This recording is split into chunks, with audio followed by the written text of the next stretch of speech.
O tema geral até o final do ano será aprendendo com a igreja primitiva a viver o Evangelho. Nós estivemos o ano passado pensando sobre aprendendo com Jesus a viver o Evangelho. Nós estaremos agora aprendendo com a primeira igreja, que foi formada há quase 2000 anos atrás. Hoje nós estaremos pensando sobre o tema perseverando em união, comunhão e oração. O livro de Atos dos Apóstolos foi escrito por um médico chamado Lucas, em torno do ano 80 da nossa era. E ele narra de forma bastante preciosa e detalhada a história da igreja cristã, acontecida entre os anos 33 e 63 a 65 da nossa era. Ele historiou a ascensão de Cristo, a vinda do Espírito Santo e o crescimento da igreja pelo trabalho dos discípulos de Jesus e também a obra missionária do apóstolo Paulo. Desde domingo passado, com Natan pregando, nós iniciamos o estudo dos acontecimentos relatados por Lucas, aplicando-os ao nosso viver diário. Com certeza, estar estudando Atos, amando Atos, pregando em Atos, será um passeio panorâmico pela vida da igreja e conheceremos as motivações que gerou o crescimento da obra de Jesus e que chegou até nós até esses dias. Meu desejo de coração é que você não falte às nossas celebrações. Você que está lá em casa, assistindo pela internet, não fique em casa, venha estar conosco, venha participar conosco, venha cantar conosco, venha sentir a graça de Deus na família de Deus, participando do culto na casa do Senhor, salvo se você estiver viajando. Se você estiver doente, manda uma mensagem para o pastor que eu oro por você aqui durante o culto, mas do contrário, venha, porque com certeza, cada estudo que nós estivermos fazendo, líderes espirituais da igreja, estaremos vendo a graça de Cristo transbordar em nossos corações, trazendo alegria, firmeza e vitória na vontade de Deus. Quem foi Lucas? Então, ele era provavelmente um gentio lá da grego, lá que morava em Antioquia da Síria, e se converteu ao cristianismo. Não sabemos exatamente quando, provavelmente pela obra do próprio apóstolo Paulo, mas foi uma pessoa muito culta, com formação universitária na área de medicina. Ele é citado por Paulo nas suas epístolas aos Colossenses e a Filemão da seguinte forma: meu médico amado. Quando Paulo cita Lucas, ele diz, meu médico amado. Ele escreveu o Evangelho Sinótico de Lucas, e logo em seguida escreveu o livro de Atos dos Apóstolos, descrevendo como testemunha ocular, porque ele estava lá do lado de Paulo, e ele estava também participando das suas atividades missionárias. E é interessante, por exemplo, quando Paulo esteve preso lá em Roma, Lucas estava ao seu lado. Quando Paulo esteve viajando naquele navio, e o navio sofreu um naufrágio, Lucas estava lá, acompanhando. Então Lucas esteve ao lado de Paulo, acompanhando-o também na sua doença. Vocês se lembram daquele versículo onde o apóstolo Paulo disse assim: eu tenho um espinho na carne, pelo qual eu orei, quantas vezes? 3 vezes, mas o Senhor me respondeu dizendo, vamos todos juntos?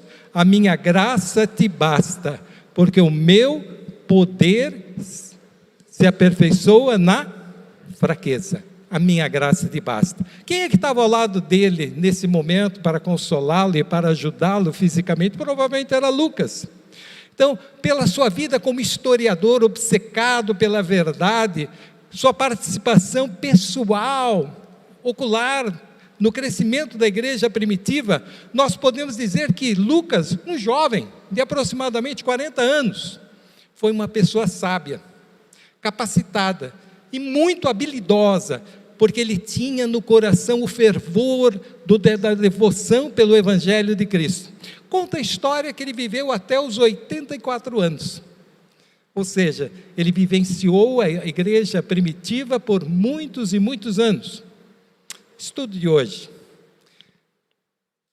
O texto diz assim: eles voltaram para Jerusalém, do monte chamado das Oliveiras, o qual está perto de Jerusalém, à distância do caminho de um sábado. Aí ele cita quais eram as pessoas. Depois no finalzinho diz assim: todos eles se reuniam sempre em oração, com as mulheres, inclusive Maria, a mãe de Jesus, e com os irmãos de Jesus. Atos 1:12, então, diz assim: eles voltaram. Por que será que eles voltaram? Os discípulos haviam estado no Monte das Oliveiras, um monte que fica perto de Betânia, a uma altura mais ou menos de 890 metros de altitude. Fica próximo, então, de Betânia, e naquele momento que Jesus havia acabado de ascender aos céus, eles se lembraram de uma ordem que Jesus tinha dado, que está relatada pelo próprio Lucas, no capítulo 24, 49 a 56, que diz assim: e eis que sobre vós envio a promessa de meu Pai, ficai, porém, na cidade de Jerusalém, até que do alto sejais revestidos de poder. E diz assim: e Jesus levou-os fora, até Betânia, e levantando as suas mãos, os abençoou. E aconteceu que, abençoando-os, ele se apartou deles e foi levado ao céu. E adorando eles, tornaram um grande júbilo para Jerusalém. Tornaram com grande júbilo para Jerusalém, grande alegria. Estavam sempre no templo, louvando e bendizendo a Deus. Lá em Atos 1, 8 e 9, ainda antes da ascensão de Jesus, Jesus a orientar que em Jerusalém eles receberiam o Espírito Santo. Ali no texto diz assim: mas receberão o poder quando o Espírito Santo descer sobre vós, e sereis minhas testemunhas em Jerusalém, em toda a Judéia e Samaria, e até os confins da terra. Tendo dito isso, ele foi elevado às alturas, enquanto eles olhavam, e uma nuvem encobriu a vista deles. Já pensou? Sabe, Jesus esteve 40 dias, 40 noites, aparecendo para os discípulos. E só depois de 40 dias, tendo aparecido para mais de 1000 pessoas, que ele, no momento, ele foi levado aos céus.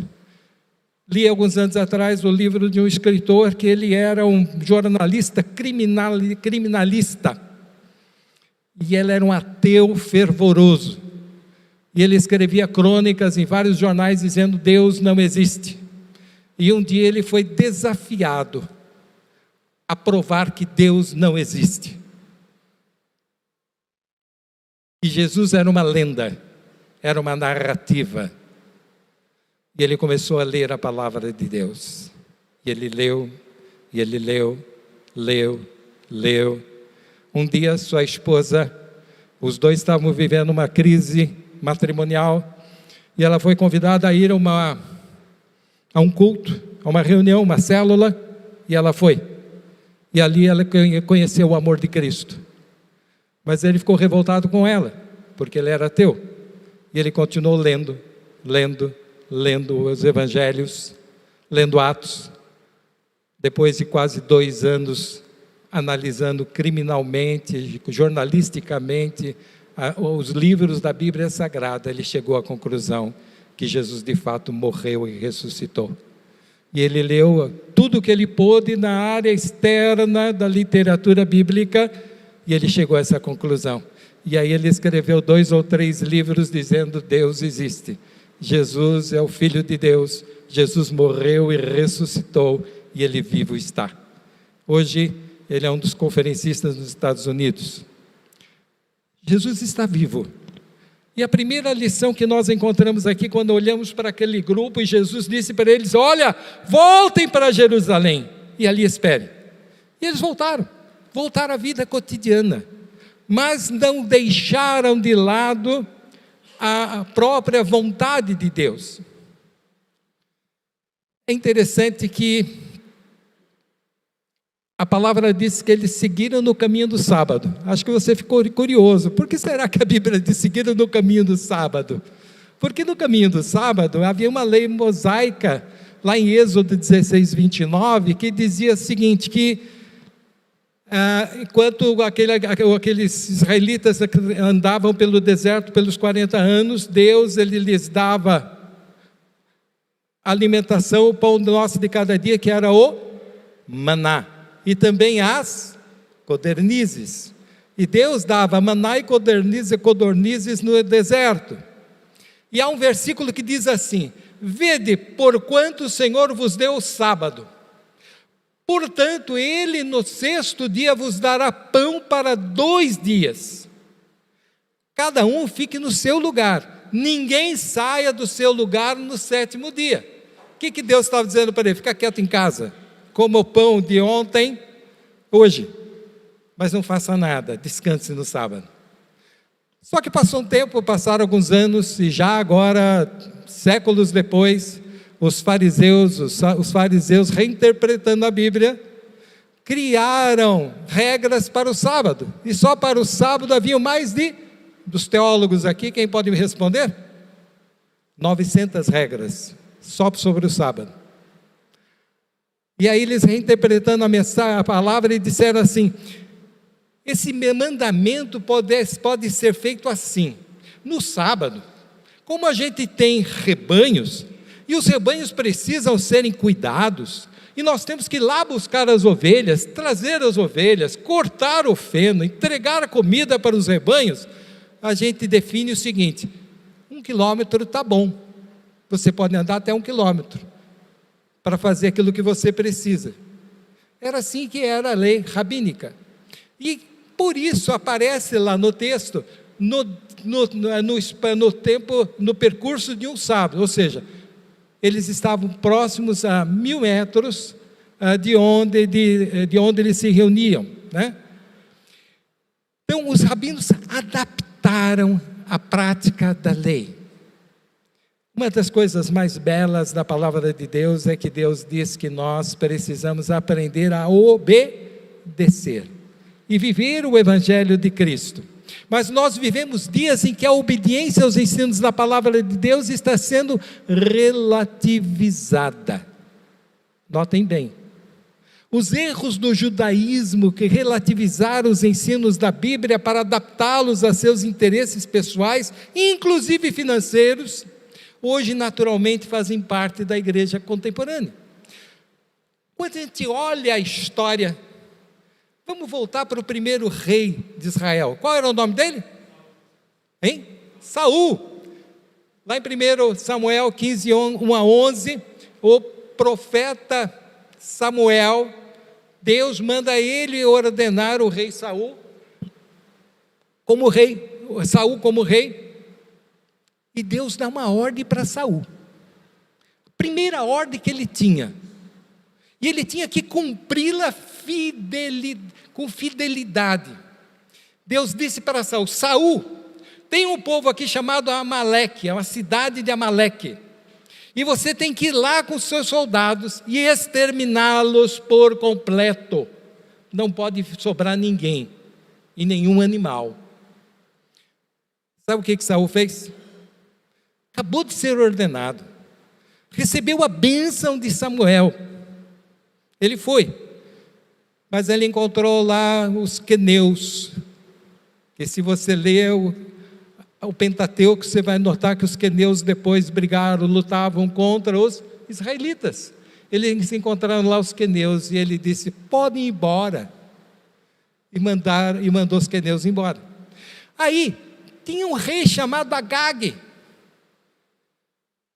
pegou esse rei e salvou o rei, e levou com ele. Aí ele percebeu que os rebanhos eram lindos, os animais eram muito bonitos. Ele pegou o que havia de melhor nos rebanhos daquele povo e levou consigo. Ele relativizou a ordem do Senhor. E aí, Deus vem e fala para Samuel. Samuel, está lá em 1 Samuel 15:11, ele diz assim: eu me arrependo de haver posto Saul como rei, porquanto deixou de me seguir e não cumpriu as minhas palavras. Então Samuel se entristeceu e todas as noites ele clamava ao Senhor que tivesse misericórdia do povo. Sabe, ali começou a relativização da ordem do Senhor. Agora, há algo que eu gostaria que nós nos questionássemos como crentes no Senhor Jesus. Nós temos obedecido às orientações bíblicas ou consideramos apenas aquelas que nos agradam, desprezando, relativizando, questionando aquelas que podem, de alguma forma, confrontar as nossas atitudes pecaminosas? Opa! Será que eu leio a palavra de Deus e em cada palavra eu procuro me examinar e digo: Senhor, examina o meu coração e vê se há mim algum caminho mau? Quando eu leio lá em Gálatas 5:22-23, ela diz o seguinte: olha, os frutos do Espírito são amor, viver em amor, buscar a paz, manter a alegria, ter paciência, ter amabilidade, ter bondade, ter mansidão, ter fidelidade, ter domínio próprio. Deus tenha misericórdia de mim. Sou um ser humano igualzinho a você. Eu devo ter desrespeitado pelo menos 3 dessas virtudes ao longo dessa semana. Pelo menos 3. Eu preciso me questionar. Onde foi que eu errei? Como posso mudar? Como eu posso viver o Evangelho de Cristo em toda a sua intensidade? A palavra de Deus aos Gálatas diz: o fruto do Espírito que habita em você, Nilson, o fruto deve ser esse. Você precisa a cada dia desenvolver essas qualidades no seu coração, a começar do seu relacionamento com a sua esposa, com seus filhos, com seus netos. Ter mais paciência, ser mais amável, ser mais bondoso, ter mais mansidão, ter mais fidelidade, dominar a sua língua, dominar as suas atitudes, dominar os seus pensamentos, dominar os seus sentimentos. Sabe, viver o Evangelho de Cristo é algo que precisa ser considerado a cada dia. Vamos voltar para Lucas. Relato de Lucas e seu Evangelho no momento da ascensão de Cristo, e diga-se de passagem, foram as últimas palavras de Lucas no seu Evangelho. Nós citamos esse texto, e esse texto ele diz assim no finalzinho: e adorando eles, tornaram com grande júbilo para Jerusalém, e estavam sempre no templo, louvando e bendizendo a Deus. Deste relato de Lucas, eu quero tirar aqui 2 lições preciosas também. A alegria da salvação deve estar sempre presente em nossa vida, e nós não devemos nos ausentar do templo ou da reunião plenária na casa do Senhor. A alegria da salvação deve estar sempre presente. Você gosta do Salmo 100? Quantas vezes você já ouviu o Salmo 100? Nesses últimos 30 dias, em algum momento na sua vida, você leu o Salmo 100? Eu quero relembrá-lo nesse instante. Diz assim: celebrai com júbilo ao Senhor, Nilson e todos que estão aqui no auditório, e os que me ouvem pela internet, e me ouvirão depois. Sirvam ao Senhor com alegria, estejam diante do Senhor com canto, saibam que o Senhor é Deus, foi Ele que nos fez, não fomos nós que nos fizemos a nós mesmos. Nós somos seu povo, somos ovelhas do seu pasto. Entre pelas portas do Senhor com gratidão no coração. Entre na casa do Senhor com louvor. Louve ao Senhor e bendiga o seu nome, porque o Senhor é bom, é eterna a sua misericórdia sobre a sua vida, e a sua verdade durará na sua vida, na vida dos seus filhos, na vida dos seus netos, na vida dos seus bisnetos, na vida dos seus tataranetos e a toda a sequência das gerações futuras. Porque o teu exemplo de amor e as suas atitudes permearão os corações e os levarão a viver uma vida de graça. O texto de Mateus diz, lá no grego, significa grande júbilo, traz uma ideia clara de imensa alegria incontida. Naquele momento em que Jesus, ele olha para os discípulos que estavam ali no Monte das Oliveiras, e ele os abençoa, aqueles discípulos são cheios da graça de Deus, e com imensa alegria eles saem, louvando ao Senhor, cantarolando ao Senhor, e chegam a Jerusalém, voltam para os seus lares, voltam para as suas atividades, mas jamais deixam de estar na presença de Deus. É o evangelho das boas novas da alegria. Lucas relatou momentos de alegria. Quando você lê o evangelho de Lucas, é interessante que no início ele fala de alegria, e no final ele volta a falar de alegria.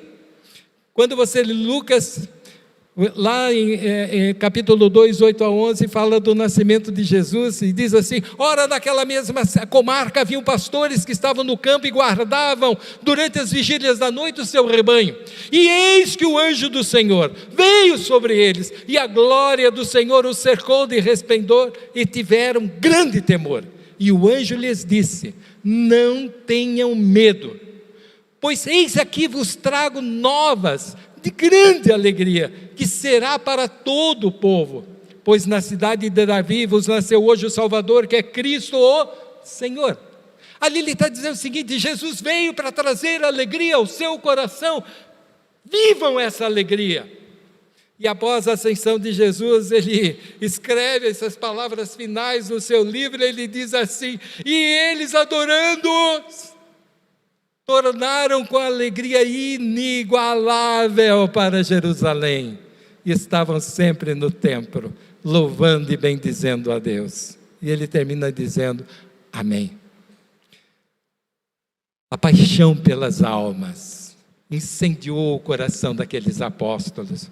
O evangelista Marcos, lá no capítulo 16, ele dá um testemunho dizendo assim: e eles, tendo partido, pregaram por todas as partes, cooperando com o Senhor. Opa, tem uma palavrinha aqui que é legal: cooperando com o Senhor. Eles estavam caminhando, trabalhando, vivendo na família, estavam testemunhando. Esse cooperando com o Senhor quer dizer exatamente isso. Eles estavam participando da obra que Jesus estava realizando, eles estavam participando da obra que o Espírito Santo estava realizando, confirmando a palavra com sinais que se seguiam. Eles foram movidos pela alegria da presença de Cristo em seus corações. Ainda não tinham o Espírito Santo de Deus, mas tinham a alegria. Eles receberam o Espírito Santo no Pentecostes, mas a alegria já estava presente no coração deles.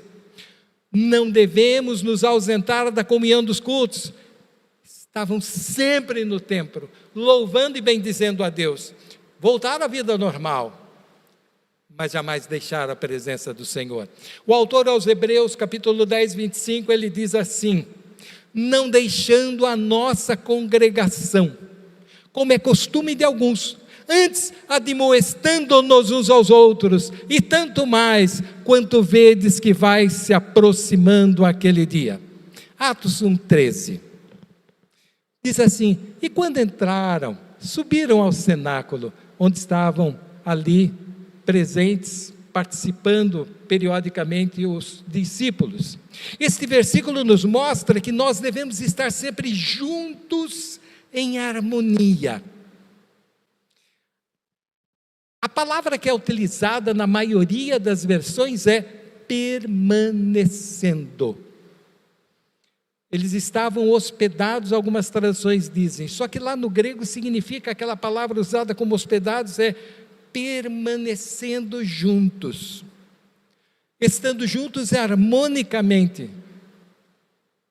Em outras palavras, o apóstolo Lucas nos diz que eles tinham o hábito, de ficar permanentemente reunidos para buscar ao Senhor. Buscar ao Senhor deve ser um hábito na nossa vida. Ler a palavra de Deus precisa ser hábito. Orar precisa ser hábito. Viver o Evangelho e testemunhar deve ser um hábito que nós devemos construir a cada dia. Então nós precisamos viver unidos como corpo de Cristo. A união é a coisa maravilhosa. A vida em união com Deus e com os cristãos é uma grande bênção que afeta toda a nossa vida. Ser cristão é buscar a unidade, é compartilhar a vida, é compartilhar o amor de Deus com as pessoas que estão ao nosso redor. Quantas vezes hoje você sorriu para alguém?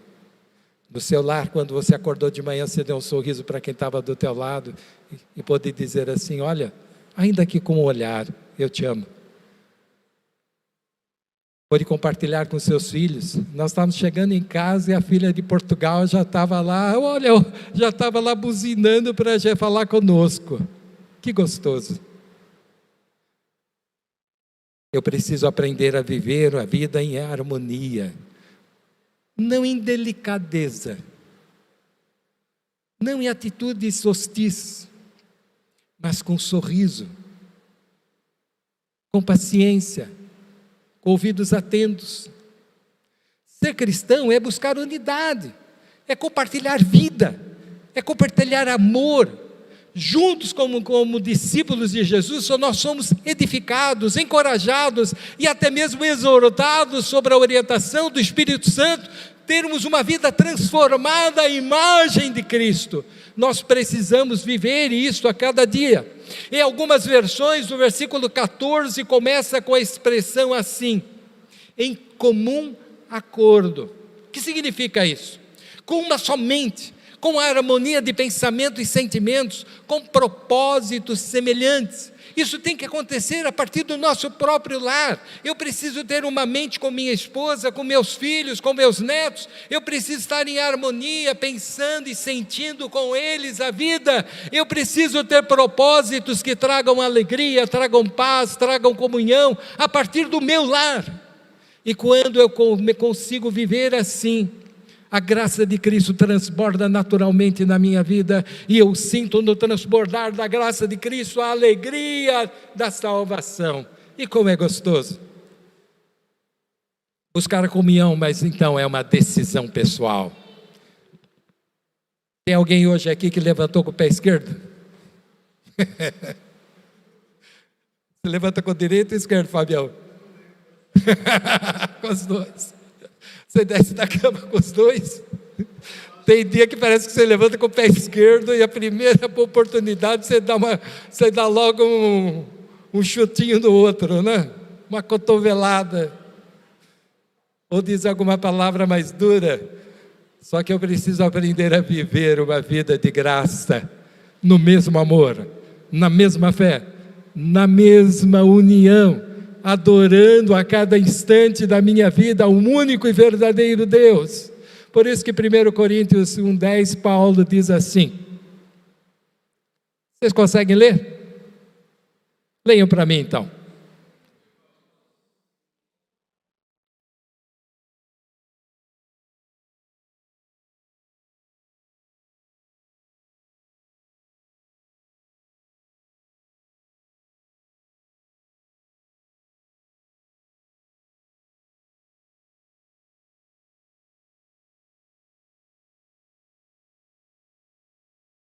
Além desse texto, tem mais 3. O primeiro está lá em Eclesiastes 4,9, que diz assim: é melhor ter companhia do que estar sozinho, porque maior é a recompensa do trabalho de 2 pessoas.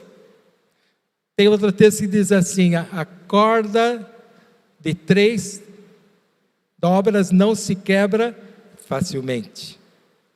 Lá em 1 João, em João 17, 22 a 23, Jesus, na sua oração sacerdotal, ele diz assim: dei-lhes a glória que me deste, para que eles sejam um, assim como nós somos um, eu neles e tu em mim, que sejam levados à plena unidade, para que o mundo saiba que tu me enviaste, e os amaste como igualmente me tens amado.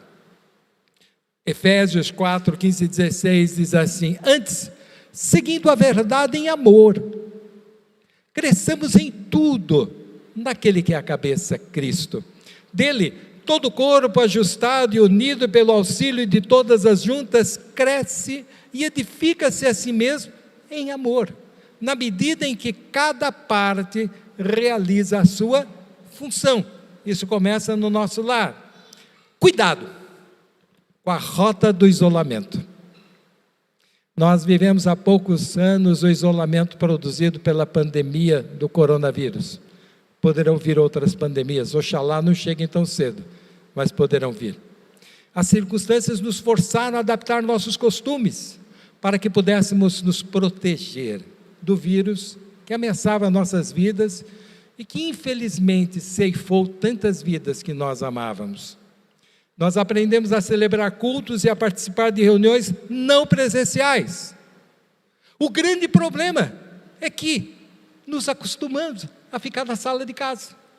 Alguns de nós se acostumaram e têm dificuldade para voltar hoje à comunhão, porque ficar em casa, na sala, é mais fácil. Dá para assistir o culto de pijama, né? Dá para fazer uma pipoquinha e comer a pipoca durante o culto. Dá para fazer muitas coisas. Eu digo para você, só fique em casa se estiver doente. Não deixe de vir ao culto. Participe do culto. Nós aprendemos a participar lá em casa. Usamos todos os meios disponíveis para combater os efeitos físicos e emocionais que o isolamento nos causava. Todavia, mesmo sabendo que isolamento adoece, sabe, diversos relatórios internacionais demonstraram que durante o isolamento foram observados vários efeitos colaterais, emocionais, confusão, solidão, tédio, desesperança, impotência, diante dos problemas da vida. Você sabia que lá na Suécia, onde estivemos há um tempo atrás visitando a filha, na época do gelo, quando a temperatura desce para mais de 15 graus negativos e as pessoas quase não saem de casa, é o tempo de maior quantidade de suicídio lá, pelo isolamento. Isolar-se espiritualmente é suicidar-se espiritualmente, porque quando nós nos isolamos, sabe o que acontece? Nossa tendência é nos sentirmos espiritualmente confusos, socialmente solitários, com tendência para o tédio, sem esperança, impotentes diante dos desafios diários. Com isso, longe da comunhão com Deus, ficamos mais vulneráveis à própria depressão. Atos 1,14, último versículo.